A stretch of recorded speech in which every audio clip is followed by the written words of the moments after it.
No, I haven't. I thought so too at first, but I haven't. She really came in and said so."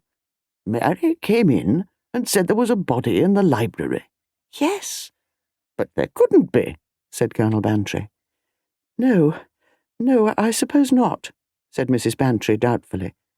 Rallying, she went on, "But then why did Mary say there was?" "She can't have." "She did." "You must have imagined it." "I didn't imagine it." Colonel Bantry was by now thoroughly awake and prepared to deal with the situation on its merits. He said kindly, "You've been dreaming, Dolly, that's what it is. It's that detective story you were reading, The Clue of the Broken Match. You know, Lord Edgbaston finds a beautiful blonde dead on the library hearthrug. Bodies are always being found in libraries in books. I've never known a case in real life." "Perhaps you will now," said Mrs. Bantry. "Anyway, Arthur, you've got to get up and see." "Oh, but really, Dolly, it must have been a dream. Dreams often do seem wonderfully vivid when you first wake up. You feel quite sure they're true."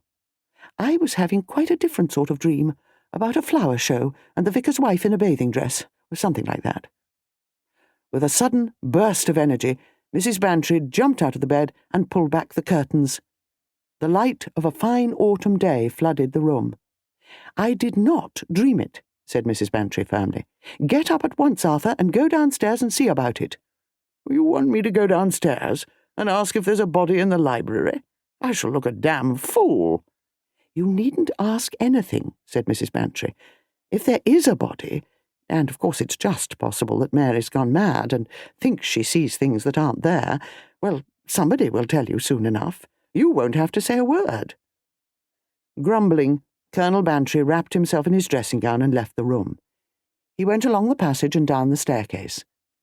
At the foot of it was a little knot of huddled servants. Some of them were sobbing. The butler stepped forward impressively. "I'm glad you have come, sir. I have directed that nothing should be done until you came. Will it be in order for me to ring up the police, sir?" "Ring 'em up about what?" The butler cast a reproachful glance over his shoulder at the tall young woman who was weeping hysterically on the cook's shoulder. "I understood, sir, that Mary had already informed you. She said she had done so." Mary gasped out, "I was so upset I didn't know what I said. It all came over me again, and my legs gave way, and my inside turned over. Finding it like that, oh. She subsided again onto Mrs. Eccles, who said, There, my dear," with some relish. "Mary is naturally somewhat upset, sir, having been the one to make the gruesome discovery," explained the butler. "She went into the library as usual to draw the curtains, and almost stumbled over the body." "Do you mean to tell me," demanded Colonel Bantry, "that there's a dead body in my library? My library?" The butler coughed. "Perhaps, sir, you would like to see for yourself."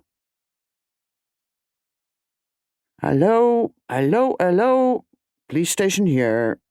Yes, who's speaking?" Police Constable Polk was buttoning up his tunic with one hand, while the other held the receiver. Yes, Gossington Hall. Yeah. Oh, good morning, sir." Police Constable Polk's tone underwent a slight modification. It became less impatiently official, recognising the generous patron of the police sports and the principal magistrate of the district. "Yes, sir. What can I do for you, sir?" "I'm sorry, sir, I didn't quite catch it." "A body, did you say?" Yes, if you please, sir." "That's right, sir." "Young woman not known to you, you say?" "Quite, sir." "Yes, you can leave it all to me." Police Constable Polk replaced the receiver, uttered a long-drawn whistle, and proceeded to dial his superior officer's number. Mrs. Polk looked in from the kitchen, whence proceeded the appetizing smell of frying bacon. "What is it?" "Rummest thing you ever heard of," replied her husband. "Body of a young woman found up at the Hall, in the Colonel's library." "Murdered?" "Strangled, so he says." "Who was she?" "Oh, the Colonel says he didn't know her from Adam." "Then what was she doing in his library?"